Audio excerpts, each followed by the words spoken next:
Welcome back to our continuing coverage of Dice Tower Con, where it's the only live stream that's two minutes in one. My name is Marty, back with Chaz, and joining us is Ian. Hi. Now, Ian, my first question for you is, yes, sir. Is it Catan or Catan? Ooh. Well, it's spelled C-A-T-A-N. Yes. Yes. Oh, darn it. Come on. I thought it was going to be the age-old question. Finally answered. I believe the official pronunciation is Catan, but potato. Catan, Catan. So nobody would get offended if you say Catan or Catan around you. How about potato? Because I intermix them thinking I'm getting it right 50% of the time. Absolutely you are. So there you go. Yeah. So I myself am still trying to wean myself off Settlers of. So Settlers of? Yeah, I'm still that far back by the curve. But yeah, we did a rebranding, so to speak. Yeah. To bring it all under just the one name, the island, the place, Catan. You know. And this game has been around since what, the mid-90s? 1995 is when Klaus first published 1990. So Dice what's that, Settler, 23 years ago? Coming up on 25. Yeah. But what's exciting is that you just didn't bring out that base game and a couple expansions. We are still playing in that universe with brand new games, and that's what you were going to show us today. Yes. Yeah. So today we have the newest iteration of Catan, and this will be coming out in September. We'll be showing it at Gen Con. We're showing it here at Dice Tower. So the Catan Histories line, there's several games that have been produced. They're standalone games. And what they do is they explore an aspect of human culture, human history through the game of Catan. And in this case, Rise of the Incas is looking at the rise and decline of ancient civilizations that ultimately lead to an empire.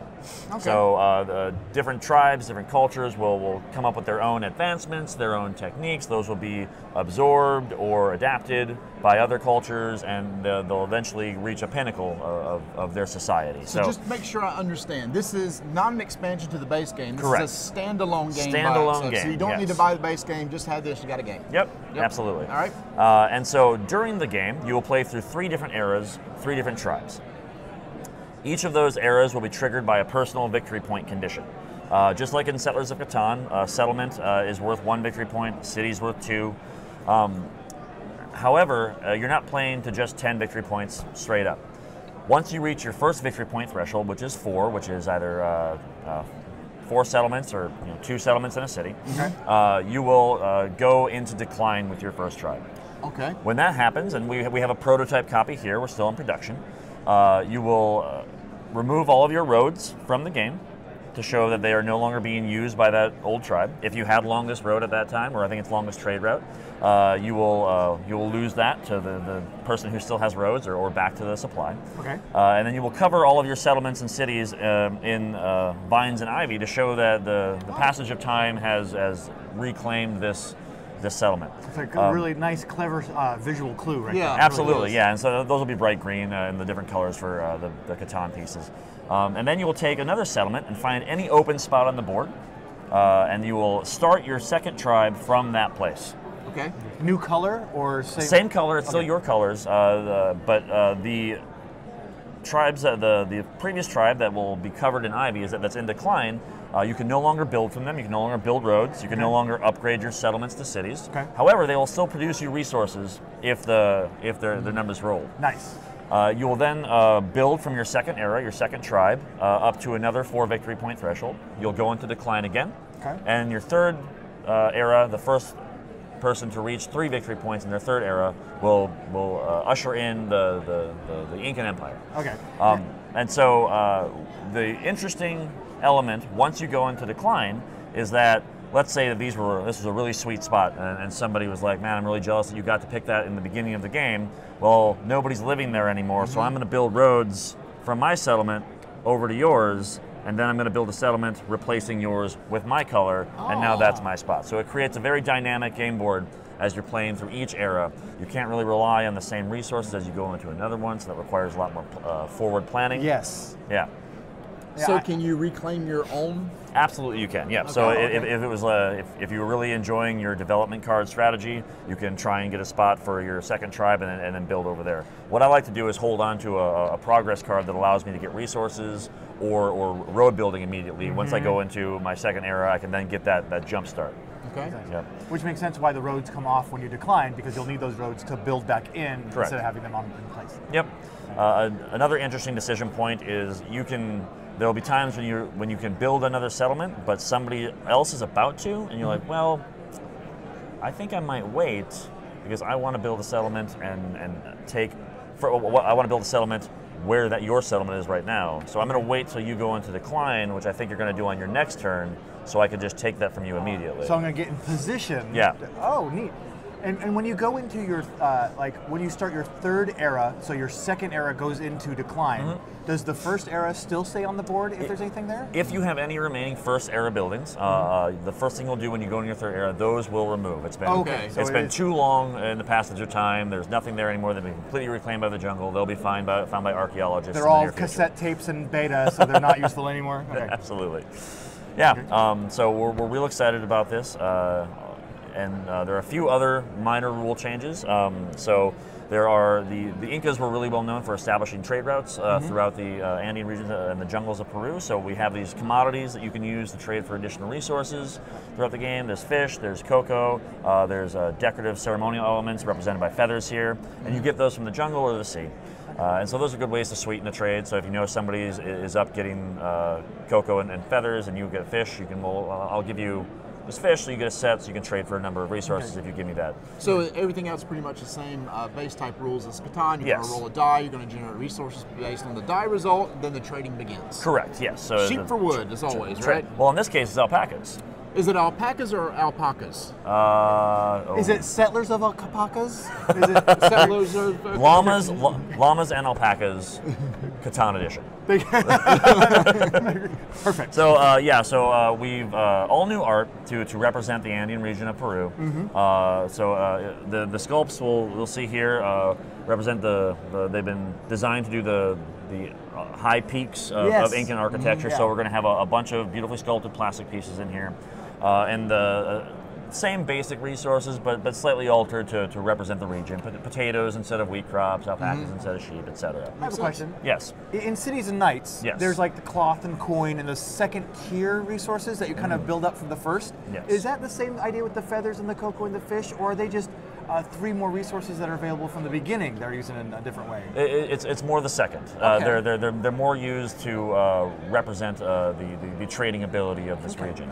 So it's a way to get yourself additional resources that you can then use to build. Okay. So it's a little more thematic than it is mechanical. Okay. Yep. So you can use those resources to generate other resources? Yeah. So if I had 2 fish, I could trade it directly to the bank for any 1 resource. Okay, that's instead of the base 3-to-1 trade. So it gives you a little boost there. If I collect the set, I get 2 resources of my choice. Nice. Okay, there we go. Okay, all right. So a little more purchasing power. Yeah, exactly. Yep. And as I mentioned in my stuttering there, you can use those if you're not really worried about it too much. You can use those to sweeten the deal as a trade without doing a direct 2-for-1 trade. It's a 1.5 trade. There you go. Now, Ian, I know I talked to you at Gamma about Catan here, and I know that you had the same prototype version here, and I know that we've got to be getting close. Real close. To its productions. Where's it at in production, and how's that going? Yep. So I was hoping to have a production copy for this show today. It didn't work out, but we're still on track for mid to late September for in stores. Excellent. We're still hoping to get some copies for sale at Gen Con, but at the very least we'll have the game to show there. Nice. We're also going to have a couple other new products coming out late this year that I can't get into too much detail about, but one has to do with a Game of Thrones Catan. Oh, okay. And so expansion? It's an expansion and an extension. So as you know, in all of Catan games, we have the player extension, which adds the 5th and 6th player. Yes. And then expansions add different rules and variants. Right. So this is in one pack, we add the 5th and 6th player, and we're going to add some extra heroes, some extra rules. Nice. There's going to be a beautiful new sculpt, so wait for an announcement with that. We're working with Fantasy Flight Games in conjunction with that to do the announcement there. Cool. So announcement for that will be coming soon. And then we're also working with a global organization to do a charitable scenario that will be coming out in October. Oh, nice. Yes, so I'm real excited to talk about that when I'm able to. But we're working in coordination with them for doing a joint press release. So do you think by Gen Con it'll be in place enough to talk about it then? Oh yes, we plan to announce it very soon. We just couldn't get our ducks in a row for this show, which is a little unfortunate. But both of those will be at Gen Con to show. Perfect. This may be at Gen Con to sell. but at the very least, you'll be able to place a pre-order with our Catan shop at the show. And what's the MSRP on this thing? This is going to be $65. 65 bucks? $65, over 140 plastic pieces, standalone Catan game. And the great thing about this is if you never bought Catan or never just want this particular version, you can forego the additional rules and just play basic Settlers with it's still the same basic mechanic. And it plays what, up to 4 players out of Yep, this 3 to box? 4 players, just like traditional Catan. Okay. Yep. Cool. Excellent.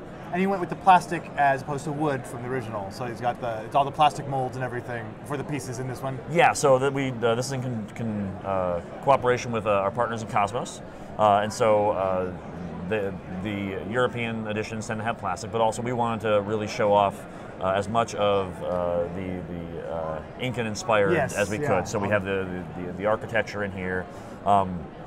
And then you'll also have the smaller cards for European cards, because again, it's in partnership with them.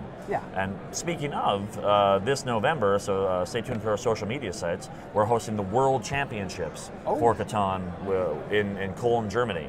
Oh, neat. Wow, Yeah. that's cool. Cool. Yeah, it's very, very exciting. We just had the U.S. National Championships at Origins. Yes. Yep.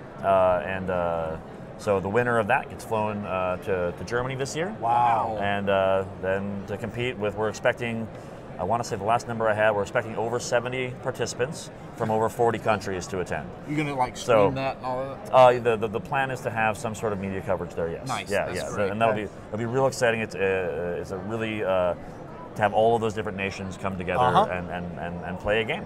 That's very Sounds cool. good. Yeah. All right. All right. Well, Ian, thank you so much for coming on. And if, Always happy to be here. And if you're looking for a new version of Catan, not an expansion to the base game, we got the Rise of the Incas that'll be coming out later this year. September. Maybe at Gen Con for 65 bucks. But pay attention to their other websites for more information, which would be Catan.com. Okay. You can follow us on Twitter at Catan. You can find us on Facebook at Catan. And Instagram is still Settlers of Catan for you old folks there. That's me. There we go. So even though I said Ian, old school is what I meant. If you're old school. I'm sure that's what I inferred. Yeah. so even though Ian didn't answer my question whether it's Catan or Catan directly, I'll still call it just, I guess, whatever I want to. As long as you're playing, I'm okay That's with all. it. That's all. That's that the matters. answer. Yeah, right there. All right, well, Ian, thanks for coming on. And Absolutely. we are going to take a short break as we set up for our next guest. We'll be back in just a few minutes.